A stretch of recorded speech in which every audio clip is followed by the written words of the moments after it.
Isang isda na nagkakahalagang 7 milyong piso ninakaw at ginawang ulam ng 3 trabahador sa isang sikat na resort sa Quezon. Inaresto ng mga otoridad ang 3 resort workers sa barangay Bantige, Pagbilao matapos silang huling-huli sa akto na kinakatay ang isang dambuhalang Arapaima fish. Ang naturang isda ay ninakaw di umano ng mga suspect mula sa mismong fish pond ng Costa Solano Resort.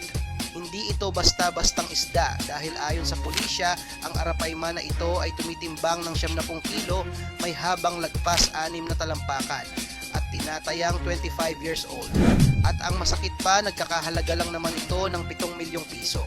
Paano nga ba sila nabisto? Ayon sa investigasyon, dinala ng mga suspek ang dambuhalang isda sa isang bahay sa loob din ng resort para doon katayin at hatiin para sana lutuin sa kanilang tanghalian. Swerte namang may nakakitang testigo na agad nagsumbong sa resort foreman at security guard, kaya naman agad silang na-corner at ibinigay sa mga polis. Umamin ang mga ito at idinahilang hindi nila alam kung anong klaseng isda ang ninakaw. Sa ngayon, nahaharap na sa kaukulang kaso ang 3 trabahador. Kayo, ano ang reaksyon ninyo sa 7 milyong pisong isda na ginawang ulam lang? I-comment ang inyong reaksyon sa ibaba. Huwag kalimutang mag-like at mag-subscribe dito sa Showbiz Blockbuster.